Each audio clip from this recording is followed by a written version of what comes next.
If you've ever seen a Studio Ghibli film, particularly those by Hayao Miyazaki, you will probably have noticed that they're a little bit different than, say, a Western film. When we talk about movies, most people think of Hollywood and all of its conventions. But Studio Ghibli doesn't quite operate by the same systems. Some people describe their films as weird, unsettling, and some even describe them as pointless, aimless, going nowhere. Others, like myself, love this different style, one that feels not only fresh, but also more profound, more human.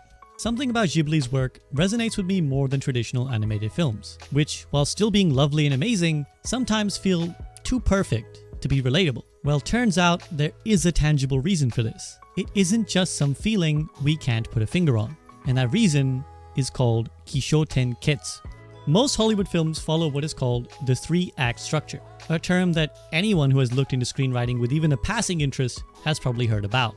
But what very few people have heard about, including myself until I researched this video, is the structure of Kishotenketsu, a 4-act storytelling technique that has its origins in ancient China, and it's a structure that most Ghibli films use. So what is this different way of telling stories, and why does just a seeming difference of structure result in such massively different feeling films? Well, to answer that question, we need to go a little bit deeper.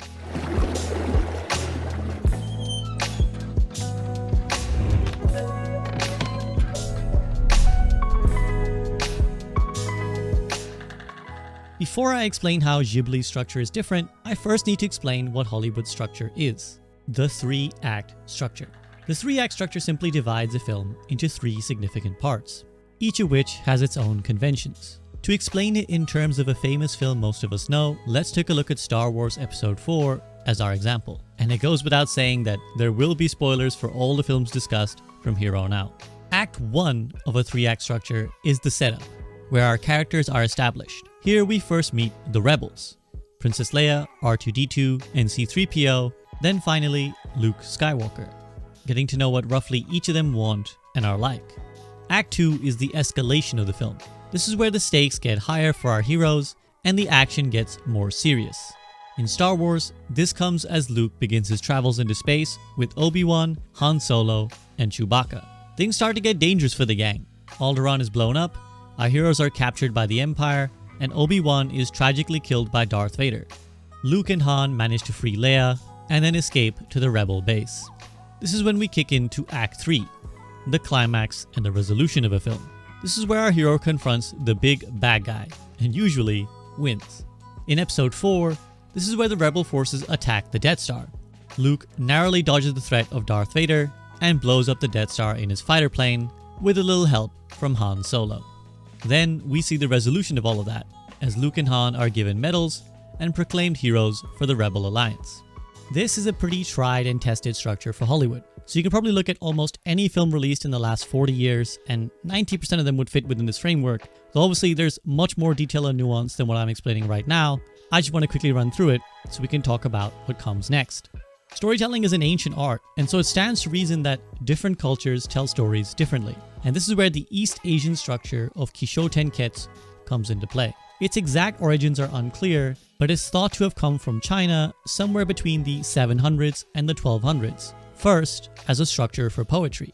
Eventually it traveled to Korea and Japan, and each country adapted this idea their own way. For our purposes, here's what we need to know about Kishotenketsu. This is a 4-act structure, and the title of each part has its own literal meaning. Ki is the introduction, and can mean waking up or getting up. And we can see that as the literal awakening of our characters in the film. They are introduced to us along with any other relevant things that the film wants to set up. Sho is the development phase and can mean to listen or be informed. Again, the clue is in the name here, and this is where we receive more information about our characters and the story. Things move along at a steady pace. Then we have the important one, Ten, which means twist or change. This is where the story takes an unexpected turn.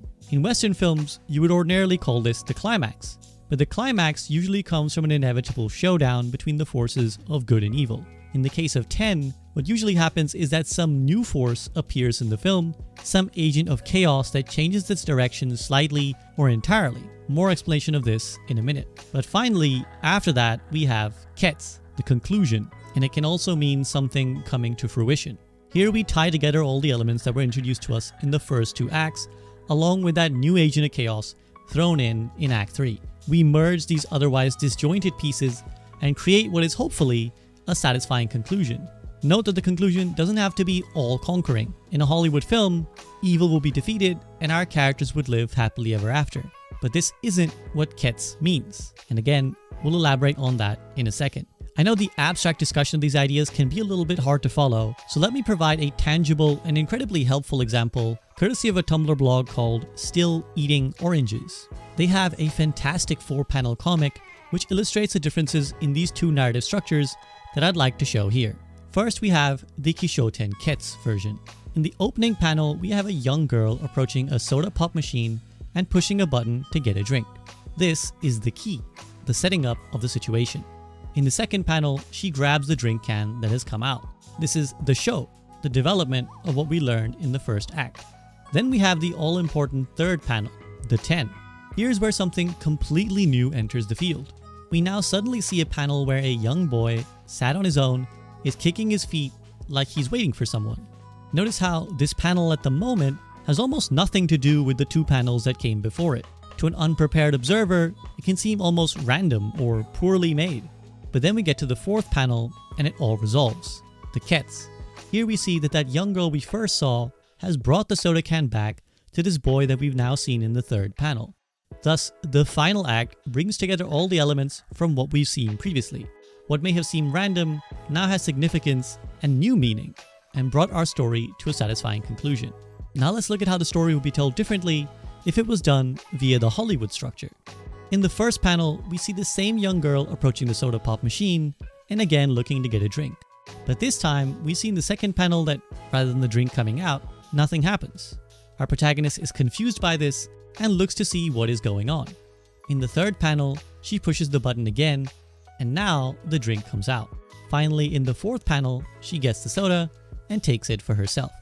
Even this basic story, not even a story, just a tiny scene, looks so drastically different when taken from these 2 differing approaches. That's because in Kishotenketsu, what we're really seeing is simply a story depicting change, of things going from one state to another. I'll talk more about that in a moment. But for right now, since we have a basic understanding of the Kishotenketsu structure, let's take a look at how they work in Ghibli films. And to do so, let's talk about perhaps the most famous Miyazaki film, Spirited Away. Spirited Away follows the journey of a young girl named Chihiro, who gets lost in the world of spirits, and has to find her way back to reality and save her parents who were turned into pigs and are at the risk of being eaten. Let's break down the major story beats using the Kishotenketsu structure. First we have the key, the first act where things are established. Here we start the film seeing that Chihiro is seemingly upset or sad in a car journey with her parents. We learn that the family is moving to a new town and a new home, and Chihiro has been forced to leave behind the friends she had in her previous school. Those friends have given her some flowers and a thank you card to remember them by. So already, we're setting up the film perfectly to explore this idea of change. We have a young girl, age 10, which is already a time filled with lots of change and upheaval, who is having to move to a new place. For a child at that age, something like moving towns is literally changing everything you've known about your life. So it's understandable that her emotions are already in a state of flux. As Chihiro's family is driving to their new home, they take a wrong turn and end up in front of a mysterious tunnel. Walking through, they find an abandoned amusement park which, despite Chihiro's reluctance, her parents are desperate to explore. Chihiro's parents eventually find a food shop and begin feasting on the delicious treats in front of them. But this proves to be their downfall, and it causes them to be turned into pigs. As she tries to run away, day turns to night, and the environment around Chihiro is changing completely. Just as she seems overwhelmed and defeated by the situation, she encounters a mysterious boy called Haku, who seems to already know her and comes to her rescue. Haku explains that Chihiro is now in the land of spirits, and if she wants to avoid disappearing or being turned into an animal like her parents, she has to find work at the bathhouse, which is what most of this place is. Through Haku's guidance, Chihiro meets Kamaji and eventually Yubaba, the witch who runs the bathhouse and ensures that the rules of this place are kept. After pestering her, Chihiro manages to get a job working at the bathhouse. This is where we now kick into the second act, show, the development. We've established our characters and our environment, now we see the story build along those lines. Chihiro learns the ways of the bathhouse. She makes a few friends, and though she's tasked with a lot of hard work, she eventually adapts to her new situation and begins to grow and mature as a person, becoming independent and capable. At one point, she even managed to give a bath to a horrifically dirty ball of slime that no one else in the bathhouse wants to clean. This ball turns out to be a guardian spirit of a river who thanks Chihiro by giving her a ball of medicine that she speculates could cure almost any ailment. This is where we now get a 10, and possibly 2 10s at once. The twists that appear to completely change the direction of the story. We have the emergence of No-Face and Zeniba, Yubaba's sister.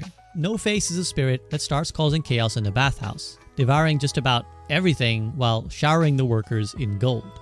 Meanwhile, Chihiro spots a dragon which she immediately recognizes as Haku. Haku is being chased by magical pieces of paper, which are attacking him, as we learn, for stealing something precious from Zeniba. Eventually, Zeniba appears and explains that Haku stole her magical seal, and as punishment, she transforms Bo, Yubaba's child, and some of Yubaba's minions into a mouse and a bird respectively. So now, Chihiro is left to resolve this 10 that she's been left with. An injured dragon Haku that she wants to save, a seal that she needs to return, and 2 magical animals that she needs to transform back. Elements that can seem random and unconnected to what has come previously if we view this by the Hollywood model, but they line up perfectly with the structure of Kishotenketsu. Now in the Ketsu, the final act, Chihiro travels to Zeniba's place in the swamp via a mysterious train. When she arrives, she finds that Zeniba is just a lovely old lady. She welcomes Chihiro in, makes her some tea, and explains that Haku will be fine. Now that the seal is returned, he's not in danger of being harmed.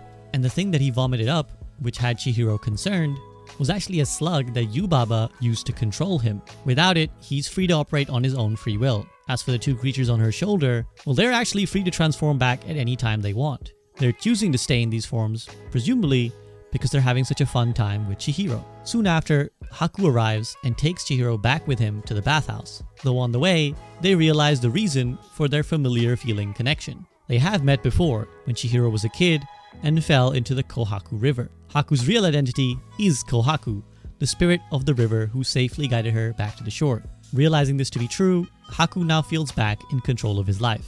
Now, much more mature and capable than how she started the film, Chihiro confronts Yubaba back at the bathhouse and faces her test. A riddle to guess which of the pigs presented in front of her are actually her parents. If she guesses correctly, they will be turned back and she can take them home. Chihiro correctly identifies that none of the pigs here are her parents, and she passes Yubaba's test. With a triumphant goodbye, she leaves Haku and the rest of the bathhouse and returns to the real world, where her parents are waiting for her as if nothing had happened and no time had passed. Only we know it very much did. When they arrive back at their car, there's leaves covering it and dust inside the car, suggesting that it's been sat there for a long time. And that's how the film ends, with the family resuming their journey of driving back towards their new home, with no discernible change in any of the characters, except we know that internally, Chihiro has gone through an incredible journey of growth and maturing. Now, there's a couple of themes I'd like to dwell on for a moment when we reflect on the film as a whole and why I appreciate the Kishotenketsu structure. The first is the lack of an obvious bad guy. If Spirited Away was written like Star Wars, then the story would progress completely differently, even though both films have similar beginnings to them. Like Chihiro, Luke Skywalker is also a young naive protagonist who is suddenly taken into a magical world. In his case, it's the world of Jedi and the Force. He too is faced with an overwhelming set of problems and has to find a way to save people that he cares about. But for Luke, the problems are basically just beat the bad guys. When he defeats Vader and the Death Star, he becomes a hero, and all is right with the world. If Chihiro was on that similar journey, Yubaba would be the single evil villain in the film, and Chihiro would have to learn to grow stronger so that she can eventually confront and defeat Yubaba in some sort of one-on-one showdown. And then Chihiro would blow up the bathhouse, free all the workers, and return back to her reality having saved her parents and become a hero. But Yubaba is not evil. The film is very clear about emphasizing this. She does some unpleasant things for sure, like controlling and manipulating people by stealing their names, like she does with Haku.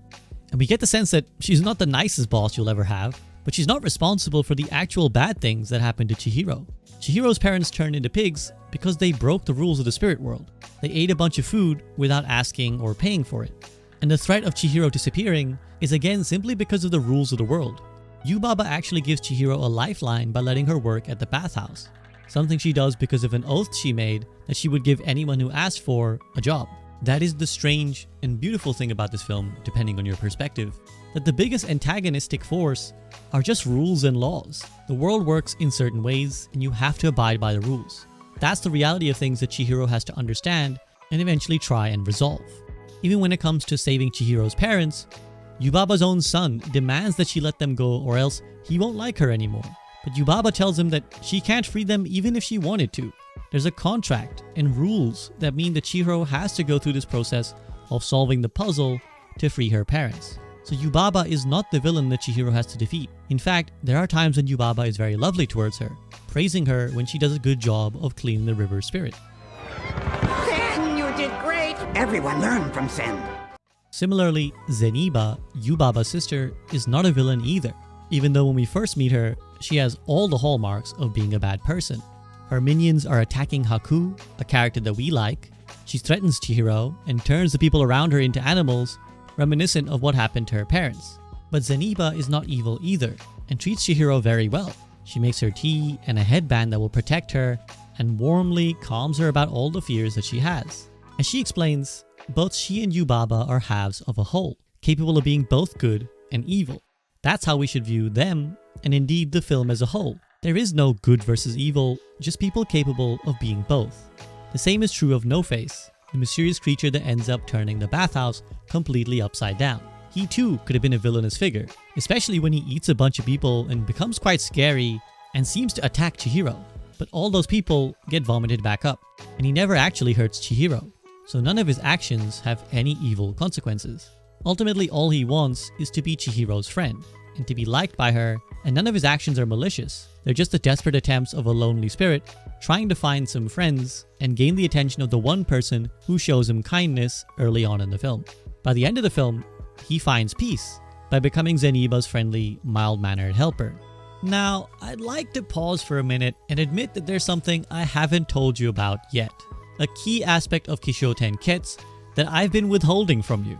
You can say it's for artistic reasons, but there is something deeper that completely contrasts the philosophies of the 3 and 4 act structures, and it's not just a number of acts.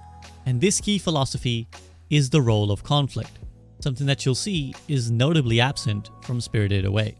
In the Hollywood model of films, conflict is what drives almost all story. As influential author Robert McKee writes in one of his many guides on screenwriting, nothing moves forward in a story except through conflict. Things happen in Hollywood films because one person, usually our main character, wants something, and then something gets in the way of that. This is either another person, a collective, or some evil force. This creates conflict, and our hero then has to defeat this obstacle in order to get what they want and end the film happy. Let's now return to the comic that I showed you at the start of the video to illustrate what I mean about this point. We can begin by looking at the Hollywood version. The young girl wants some soda, but the vending machine doesn't give it to her. Now we have conflict. Here the force of evil is just a faulty vending machine that isn't doing what it's supposed to. Then our hero, through persistence, defeats the obstacle and gets the soda can, resulting in a triumphant climax. We end our story with our hero getting what they want, which we generally consider to be a happy ending. This rough story arc is what's usually called the hero's journey, and is the staple style of storytelling that we see in Hollywood. First coined and popularized as a term by writer Joseph Campbell. In his landmark book, The Hero with 1,000 Faces, he describes the structure as follows. A hero ventures forth from the world of common day into a region of supernatural wonder. Fabulous forces are there encountered, and a decisive victory is won. The hero comes back from this mysterious adventure with the power to bestow boons on his fellow man. George Lucas's Star Wars employs this very structure, and Lucas has been open about the strong influence that Campbell's book had on his writing. Now let's compare all of this to that first comic we saw, which shows the Kishotenketsu style of storytelling. The most significant difference in the comic, and indeed in the two structures, is that Kishotenketsu doesn't rely on conflict at all to drive story forwards. The girl goes to get soda, she gets the soda. Her friend appears, she gives the soda to her friend. We still have a character with goals, we still have development, we still have intrigue, like who is this person who appears in the third panel? But it's not about good versus evil like we're used to with the hero's journey. Kishotenketsu is simply about depicting change, about things starting the story one way and then ending by having changed because of external factors and events. This philosophy is what underpins Studio Ghibli films, and for the people who dislike them, I think this is usually one of the main reasons they have trouble with them. I think on a subconscious level, they're often confused by the lack of direct conflict because they're so used to films working the way they do in Hollywood. Returning to Spirited Away, this goes back to what I was saying about the lack of an obvious villain. Yubaba is not what Chihiro has to overcome in the film. If we look at all the obstacles that Chihiro faces, they're mostly just tasks that she has to accomplish or fears she has to overcome. First, there's the life shift that she has to adapt to. Before anything occurs in the spirit world, what Chihiro is dealing with is the loss of the life that she used to live. Then once her parents are turned into pigs and she's put into the spirit world, it's fear that she has to overcome. She's used to depending on others. Even walking through the tunnel early on in the film, she clings to her mother, and her mother tells her to stop that. Then she clings to Haku and wants him to not leave her. But the journey of the film forces her to learn to fend for herself, to grow and mature and become the kind of person that others can depend on instead. Her primary helper in the bathhouse, Lin, even remarks on this, calling Chihiro a klutz when they first meet, and then taking that remark back when Chihiro saves the bathhouse from No-Face and sets off to save Haku next. San! I'm sorry I called you a dope before! I take it back! For most of the film, it remains fear that Chihiro has to overcome, like the stink spirit that everyone else is afraid of and not wanting to help. Her obstacles are just practical things: the slippery mud, the deeply lodged stick, the rope that won't tie. Even with No-Face, where everyone else is understandably terrified of what he might do, she calmly and commandingly talks him down and leads him away from the bathhouse, even as he threateningly tries to hunt her down. This is one thing I really appreciate about most Ghibli films, because they feel more real to me in this way. Yes, there are some really rotten people out there, but largely, the world is not split into good and evil. We're all capable of being both, all halves of that whole, like Zeniba and Yubaba. Unlike Star Wars, there isn't a space station to blow up or a single evil emperor to defeat that will make all our problems go away. Life is about managing the everyday, about personal growth and accountability. And that is ultimately what the film is about for our protagonist in Spirited Away. You can read the film literally as a young girl going from childhood into maturity, but I think it's even bigger than that. It's a transformative life experience that sees Chihiro end the film as a stronger, better person, even if no one outside, like her parents, can even see it. And that's the final theme I want to dwell on: the endings of Ghibli films. At the end of most Hollywood films, as I've already mentioned, there's a triumphant return where our main character is celebrated and lauded for defeating evil and saving everyone. This is a staple of the hero's journey. But in Spirited Away, Chihiro returns back to the exact same spot she was before, with her parents not even having realized that anything had happened. But it's not a complete reset. It's not some sort of "it was all a dream in Chihiro's head" type of ending.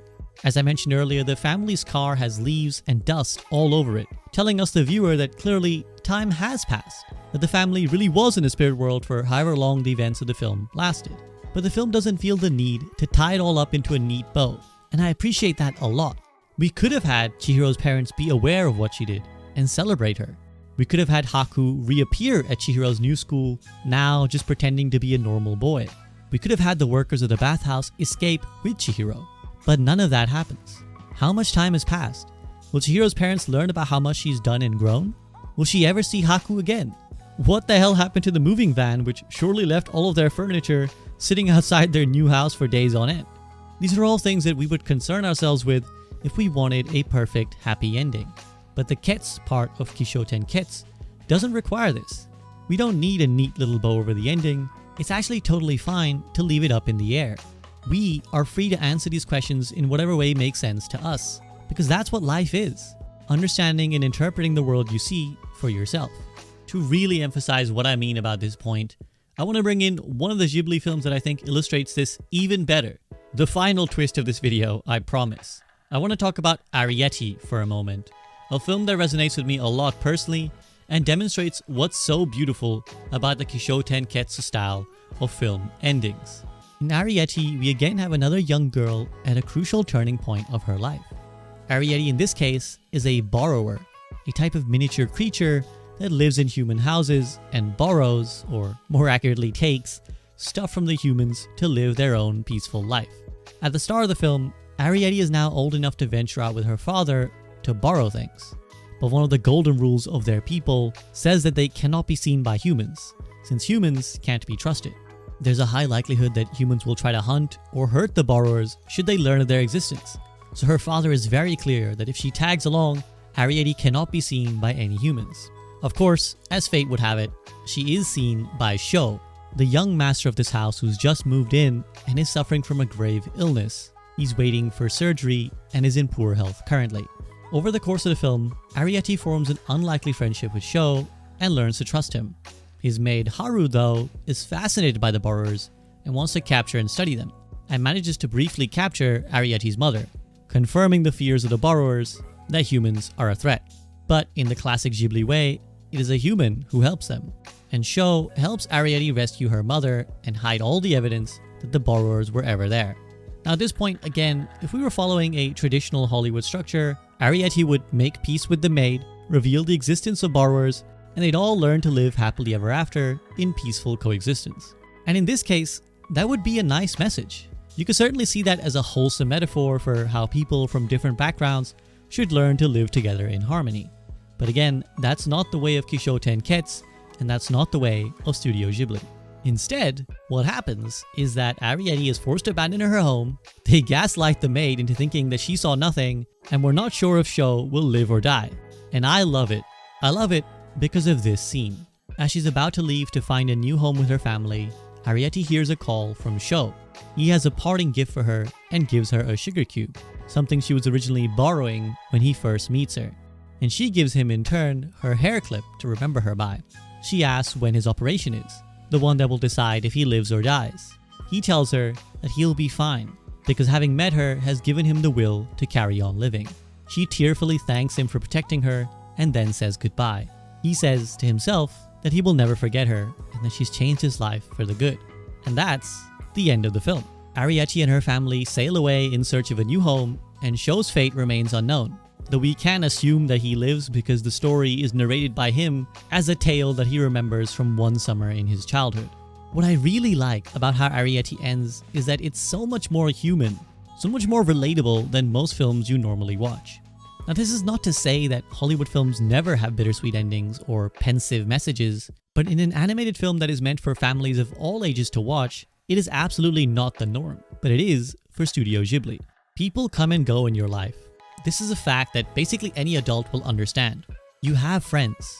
You have people you love, people you care about that will sometimes drift away, either because of circumstance, your geography, or maybe you just grow apart. But it doesn't always have to be seen as a negative thing.